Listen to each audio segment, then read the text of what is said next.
La France, ce fabuleux pays où tu peux bosser toute ta vie pour t'acheter une maison et te réveiller un matin avec des squatteurs dedans. Mais heureusement, la sainte loi est là pour te protéger.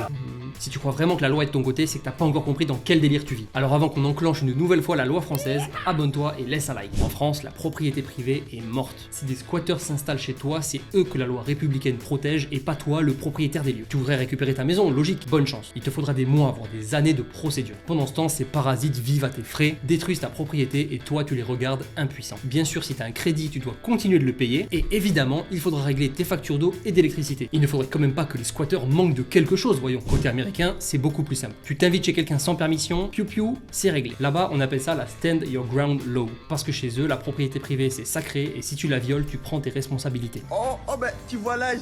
Revenons en France. Le pire dans tout ça, si tu utilises la force pour virer un squatteur, c'est toi qui risques de finir au tribunal. Oui, c'est bien toi le propriétaire. Parce qu'apparemment, dans ce pays, défendre ta maison, quelque chose qui t'appartient, c'est un crime. Et quand t'appelles la police, évidemment, qu'est-ce qu'ils te répondent? Oui, écoutez, on ne peut rien faire pour vous, désolé. Pourquoi? Parce qu'une fois installés, les squatteurs ont plus de droits que toi dans ta propre maison. En fait, ça devient leur maison. Ils sont installés, c'est chez eux. Aux États-Unis, dépendamment des États, ce genre de délire n'existe même pas. Parce que là-bas, les droits des propriétaires sont respectés. T'essayes de squatter et tu tombes sur un propriétaire armé, mais crois-moi, ça va te faire passer l'envie de recommencer. La différence, c'est que l'Amérique croit en la responsabilité individuelle. T'as travaillé, t'as pris des risques pour payer ta maison, elle est à toi, point final. Et cette mentalité, elle va même plus loin. Elle protège l'effort, la sueur et le mérite. Alors qu'en France, tout le système est fait pour encourager les parasites et punir ceux qui bossent. Et évidemment, c'est pas juste les squatteurs. La France est le royaume des anti-propriétaires. Regarde, les taxes foncières, les réglementations absurdes, les procédures interminables pour construire ou rénover, les critères pour avoir un permis de construire. En France, être propriétaire, c'est un fardeau, pas une récompense ni une réussite. C'est pas compliqué, ce pays préfère protéger les branleurs et les délinquants. Alors voilà la vérité. En France, la propriété privée n'existe plus. Ce que tu as, c'est juste un bout de papier qui dit que tu es propriétaire